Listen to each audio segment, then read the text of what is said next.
Shalom jemaat yang terkasih di dalam Tuhan Yesus Kristus.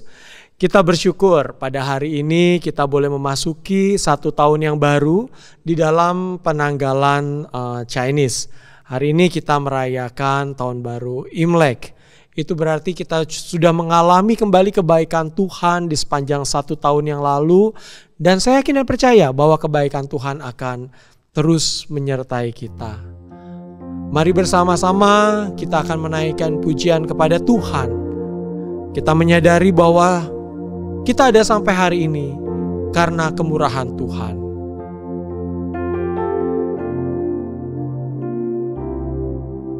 Oleh karena kemurahan Tuhan, ku ada sampai hari ini.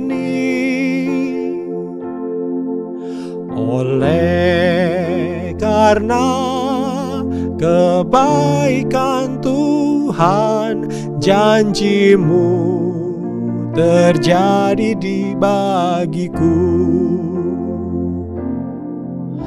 Oleh karena kemurahan Tuhan, ku ada sampai hari ini.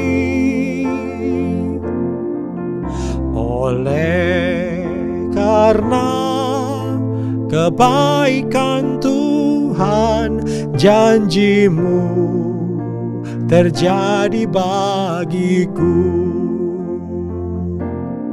Ku sembah Kau Tuhan, ku mengangkat tanganku, selamanya Kau ajaib bagiku.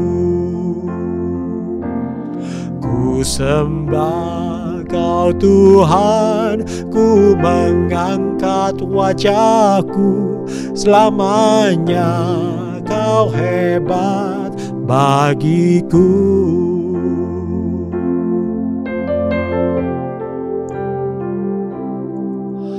Oleh karena kemurahan Tuhan, ku ada sampai hari ini. Oleh karena kebaikan Tuhan, janji-Mu terjadi bagiku. Ku sembah Kau Tuhan, ku mengangkat tanganku, selamanya Kau ajaib bagiku.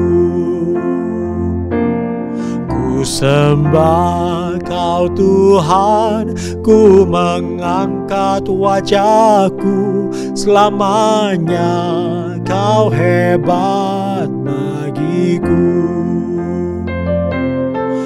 Sembah Kau Tuhan, ku mengangkat tanganku, selamanya Kau ajaib bagiku.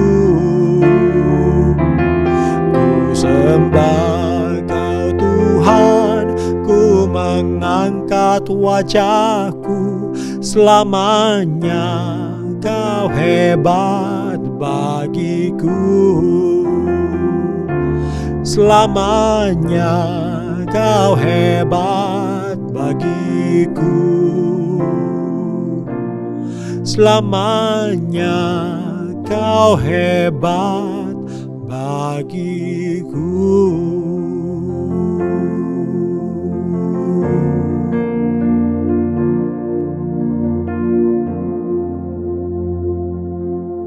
Terima kasih ya Tuhan. Sungguh hanya karena kemurahan-Mu lah, maka kami boleh ada sampai hari ini. Bahkan kami boleh ada sampai kami bisa memasuki satu tahun yang baru. Itu semua karena kebaikan Tuhan, karena kemurahan Tuhan yang senantiasa menyertai kami. Terima kasih ya Tuhan.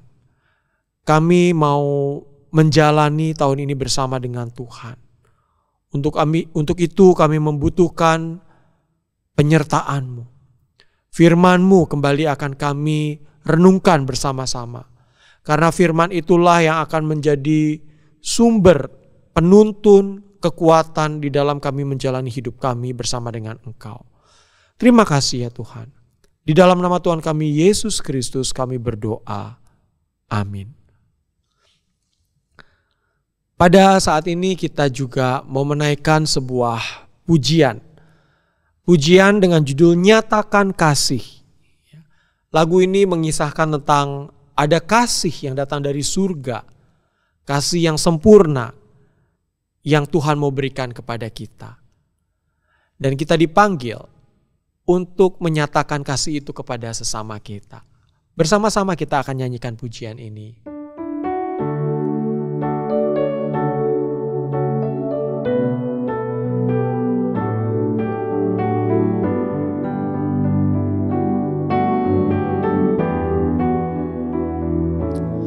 Ada kasih dari surga begitu sempurna, ajaib namun nyata terlihat. Pada saat kau dan aku tulus mengasihi, nyatakan dan pancarkan kasih-Nya. Kasih Yesus mengalir membuka hidupku untuk jadi saluran berkat-Nya. Kasih Yesus kobarkan terangi hatiku. Mari kita nyatakan kasih-Nya.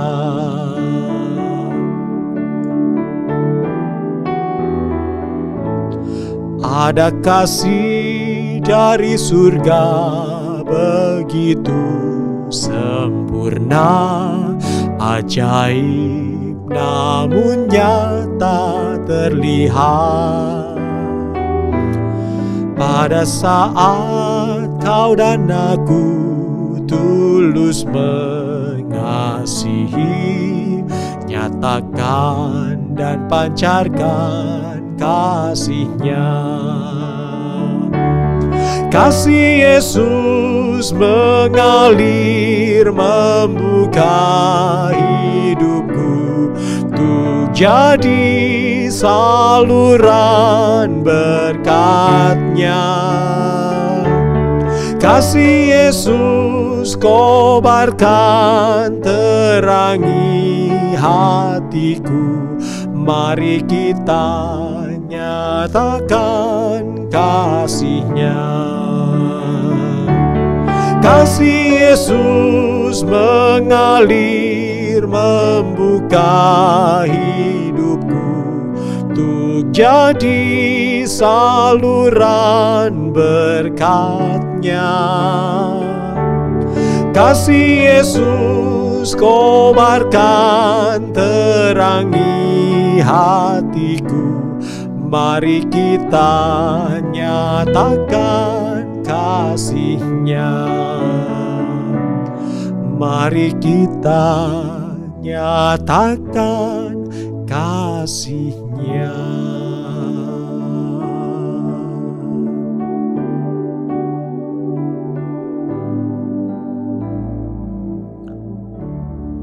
Terima kasih ya Tuhan, karena kami boleh mengalami kasih yang dari surga itu.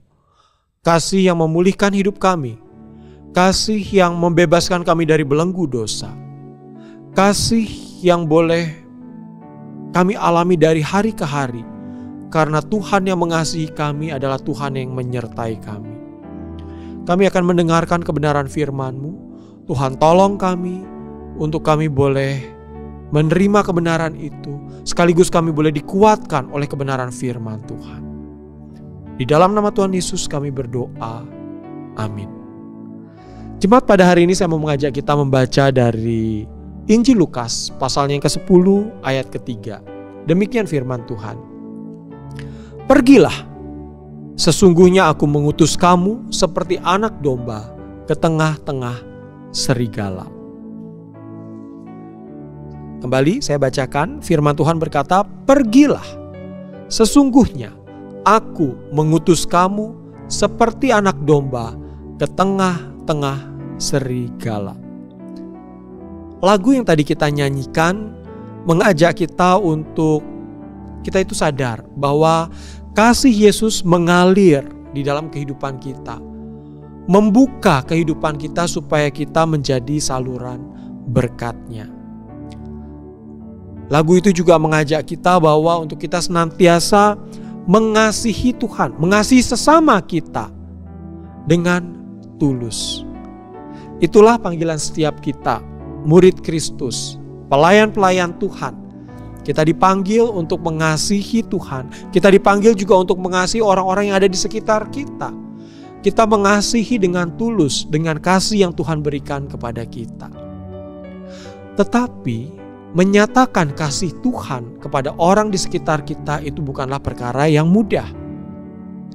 Firman Tuhan tadi mengingatkan kita bahwa Tuhan mengutus kita seperti seekor anak domba di tengah-tengah serigala.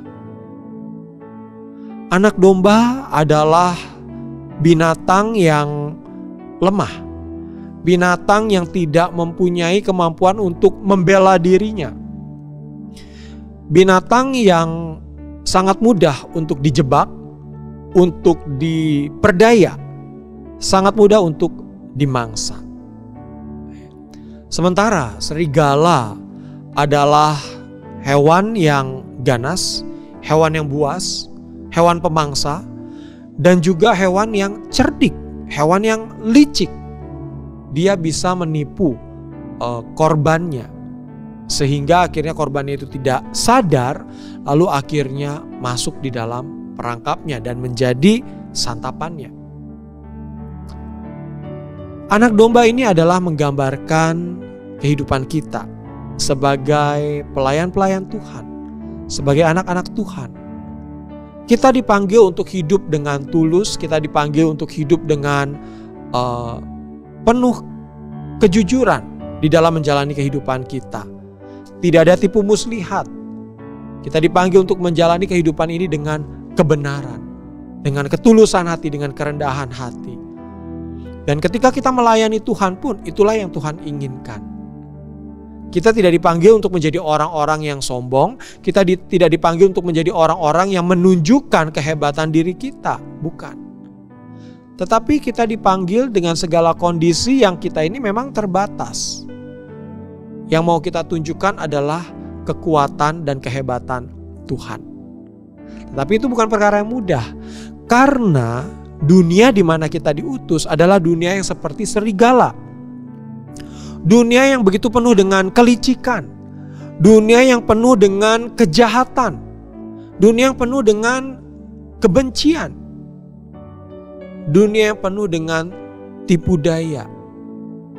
Dunia yang bisa menjebak anak-anak Tuhan untuk jatuh ke dalam dosa.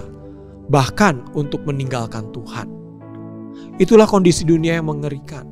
Tetapi ke dalam dunia yang seperti inilah kita dipanggil, kita diutus. Kalau kita melihat kondisi dunia kita saat ini, kita melihat bahwa kejahatan itu semakin menjadi-jadi. Kita melihat kehidupan manusia yang menolak firman, yang melawan firman, itu semakin nyata terlihat. Hal-hal yang dulu dianggap tabu, hal-hal yang dulu dianggap tidak benar, makin sekarang makin dianggap sebagai hal yang lumrah. Bahkan dilegalkan, disahkan secara hukum. Itu adalah kondisi yang sangat mengerikan sekali. Ini adalah kondisi dunia kita sekarang, di mana dengan berkembangnya media, berkembangnya sosial media, itu membuat nilai-nilai yang melawan kebenaran firman Tuhan itu semakin mudah untuk disebarkan, semakin mudah untuk mempengaruhi kehidupan anak-anak Tuhan. Kondisi yang mengerikan sekali.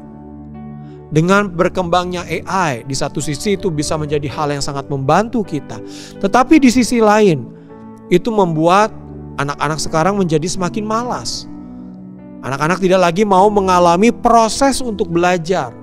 Ketika harus membuka textbook, mencari informasi di dalam textbook, itu sebenarnya merupakan satu proses belajar yang anak-anak itu tidak hanya sekedar untuk menemukan jawaban, tetapi ketika membuka textbook, ada begitu banyak informasi yang bisa didapatkan.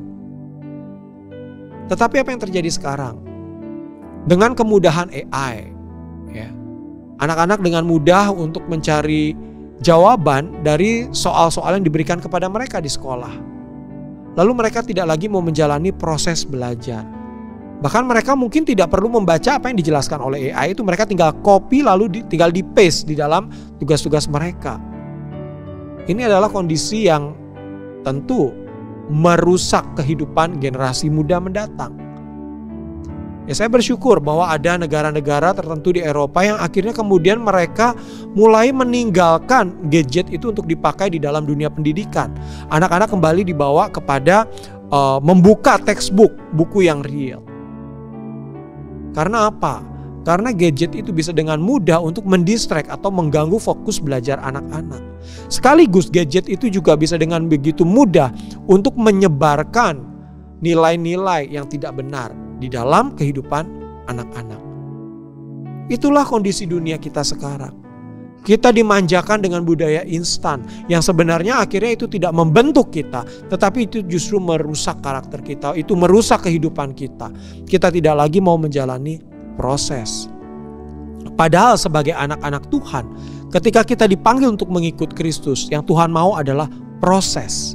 Proses dibentuk menjadi serupa dengan Kristus. Proses untuk kita itu bergumul bersama dengan Tuhan. Ketika menghadapi tantangan, kita belajar untuk berserah, mengandalkan Tuhan. Dan itu bukanlah hal-hal yang bisa kita lakukan secara instan. Nah, inilah kondisi dunia kita di mana kita diutus. Kondisi dunia yang penuh dengan hal-hal yang instan, yang serba mudah, serba gampang, lalu akhirnya mulai meninggalkan proses-proses yang penting di dalam pembentukan karakter kita sebagai murid Kristus. Juga dunia di mana ketidakbenaran semakin dimunculkan, bahkan semakin dianggap benar. Nilai-nilai seperti free sex ataupun hal-hal yang lain itu sekarang semakin dianggap hal yang lumrah. Tentu kita gentar menghadapi kondisi ini. Kondisi ke depan kita tidak tahu seperti apa. Apakah kebejatan dunia ini akan semakin berkurang atau semakin menjadi-jadi? Kita masih belum tahu. Bisa jadi dunia akan semakin bertambah rusak. Kita melihat sekarang manusia mau apa, mereka bisa lakukan lalu itu bisa terjadi. Tetapi ternyata itu membawa dampak yang buruk. Segala sesuatu yang dilakukan hanya untuk memenuhi keinginan manusia, tetapi itu tidak sesuai dengan apa yang Tuhan mau. Akhirnya itu akan merusak kehidupan kita. Ke dalam dunia seperti inilah kita dipanggil untuk melayani. Kita gentar tentu, tetapi ingatlah satu hal, ya. Sebagaimana yang kita renungkan di dalam ibadah minggu kemarin, kita memiliki Tuhan yang mengutus kita adalah Tuhan yang berjanji menyertai kita. Dan Dia adalah Tuhan yang memiliki otoritas, memiliki kuasa di surga dan di bumi. Berarti Dia adalah Tuhan yang maha kuasa, Tuhan yang sanggup melindungi kita, Tuhan yang sanggup menolong kita. Asalkan kita mau sungguh-sungguh berserah kepada Dia, bersandar kepada Dia, mengandalkan kekuatannya di dalam menjalani kehidupan kita. Asalkan kita mau sungguh-sungguh melayani Tuhan dengan penuh ketulusan hati, dengan hati yang mengasihi Tuhan dan hati yang penuh mengasihi orang-orang di sesama kita. Kita tidak perlu lagi untuk takut menegakkan kebenaran firman Tuhan. Ketika ada hal yang salah, kita tidak perlu lagi takut untuk menyatakan kesalahan itu lalu menyatakan hal yang benar. Karena memang untuk itulah kita dipanggil. Mungkin dunia akan membenci kita, dunia akan menganggap kita aneh, dunia akan menganggap kita sok suci. Tetapi di mata Tuhan, kita sedang melakukan apa yang Dia kehendaki. Dan Tuhan yang akan menyertai kita. Ketika kita melihat generasi kita semakin hari semakin hidup di dalam ketidakbenaran, kita dipanggil untuk menegur mereka sekaligus untuk membangun mereka, membawa mereka untuk kembali kepada kebenaran firman Tuhan. Inilah panggilan kita sebagai anak domba di tengah-tengah serigala. Dan ingatlah, ada Tuhan yang mengutus kita, Tuhan yang berkuasa di surga dan di bumi, Tuhan yang sanggup melindungi kita. Asalkan kita mau taat kepadanya, kita akan mengalami penyertaan Tuhan di dalam hidup kita. Mari kita berdoa. Bapa kami di dalam surga, kami mengucap syukur, terima kasih kepadamu ya Tuhan. Di tengah-tengah segala kelemahan kami, Engkau hadir, Engkau menopang kami, memberikan kekuatan kepada kami. Adanya kalanya kami takut untuk menyatakan kebenaran ya Tuhan. Karena kami takut dianggap aneh, kami takut dianggap sok suci, bahkan kami mungkin takut dikucilkan oleh lingkungan kami. Tetapi ya Tuhan, di tengah-tengah kondisi yang sedemikian, ajar kami untuk terus bersandar, berserah kepada Tuhan. Sehingga kami boleh hidup mengalami penyertaan Tuhan, karena kami taat kepada Tuhan. Karena penyertaan itulah yang akan menolong kami untuk kami hidup dengan tulus di hadapan Tuhan. Hidup dengan penuh kasih. Melayani Tuhan. Melayani orang-orang yang ada di sekitar kami. Membawa mereka untuk mengenal kasih Kristus. Membawa mereka untuk berjalan di dalam kebenaran firman Tuhan. Tuhan, tolonglah kami, anak domba yang penuh kelemahan ini, yang menghadapi keganasan dunia bagaikan serigala itu. Tuhan, sertailah kami. Di dalam nama Tuhan Yesus kami berdoa. Amin. Saat ini mari kita juga bersama-sama menaikkan beberapa pokok doa. Saya mau mengajak kita berdoa, menyerahkan untuk anak-anak Tuhan, hamba-hamba Tuhan, ataupun pejabat-pejabat negara yang adalah anak-anak Tuhan. Kita doakan supaya mereka diberikan keberanian untuk menjalankan kebenaran. Kita doakan anak-anak Tuhan, hamba Tuhan, apapun pekerjaan jabatan mereka. Kita doakan supaya Tuhan berikan kesetiaan untuk hidup dalam kebenaran firman Tuhan. Kesetiaan untuk menjadi teladan bagi orang-orang yang ada di sekitarnya. Mari bersama-sama kita berdoa. Bapa kami di dalam surga, saat ini kami juga mau berdoa menyerahkan untuk kehidupan kami sebagai anak-anak Tuhan, sebagai pelayan-pelayan Tuhan. Khususnya kami yang memiliki posisi-posisi tertentu, kami bisa memberikan pengaruh kepada orang-orang yang ada di sekitar kami. Baik itu hamba Tuhan, guru, ataupun pejabat negara. Bahkan kami sebagai orang tua, kami sebagai teman bagi orang-orang di sekitar kami. Tuhan, tolong kami untuk kami boleh hidup di dalam kesetiaan kepada Engkau ya Tuhan. Kami boleh hidup di dalam kebenaran firman Tuhan. Sehingga kami boleh menjalani kehidupan yang tulus, kehidupan yang jujur, kehidupan yang kudus. Dan akhirnya itu boleh menjadi kesaksian bagi orang-orang yang ada di sekitar kami. Mereka melihat bahwa iman kami itu nampak di dalam perbuatan dan tutur kata kami. Tuhan, tolonglah kami, berikan kepada kami kesetiaan untuk hidup dalam kebenaran. Di dalam nama Tuhan Yesus kami memohonkannya.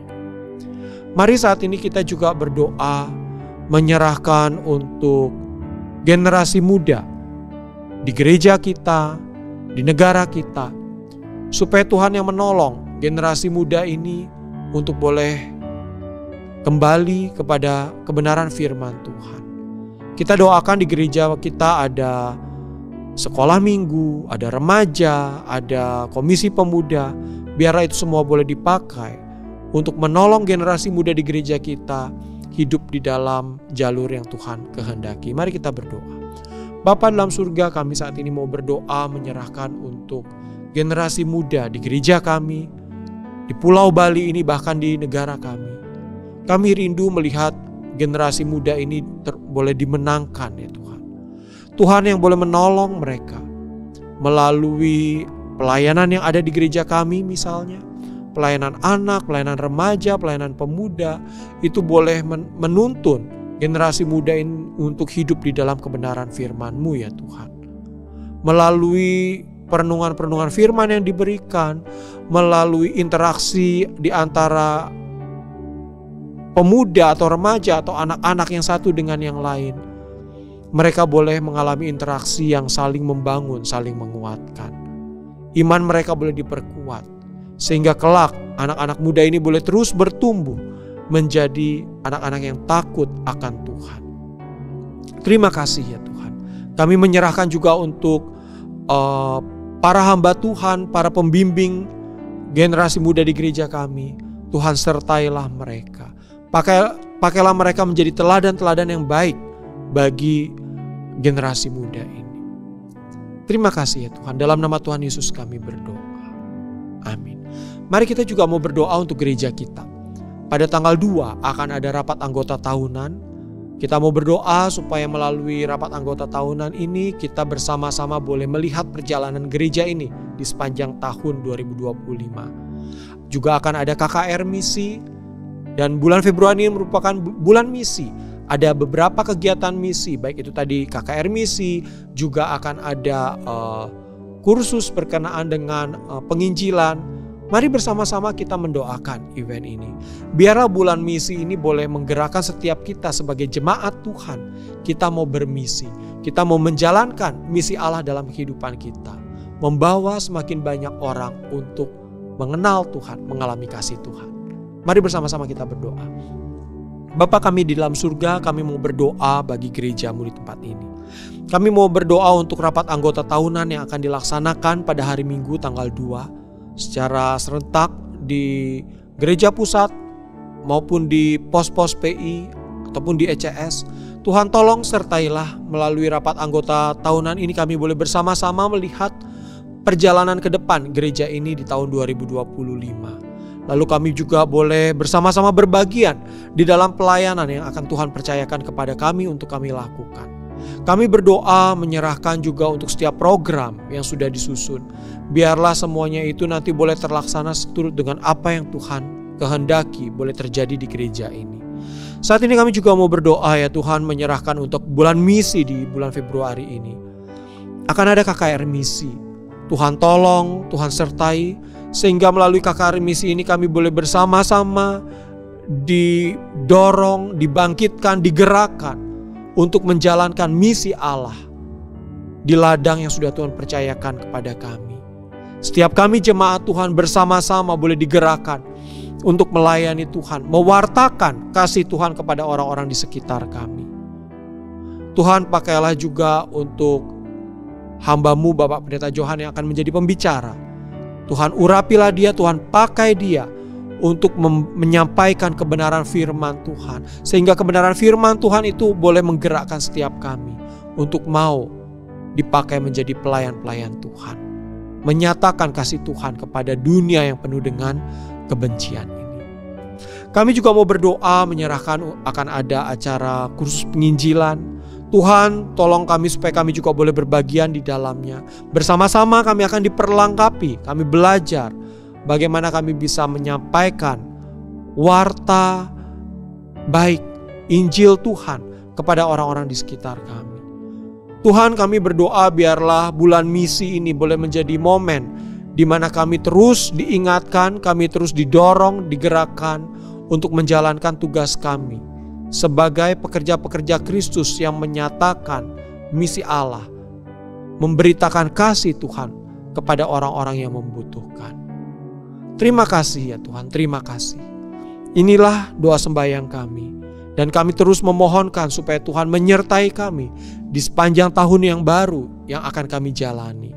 Tuntunlah kami ya Tuhan. Di dalam nama Tuhan kami Yesus Kristus, kami berdoa. Amin. Demikianlah ibadah doa pada hari ini. Selamat malam, Tuhan memberkati.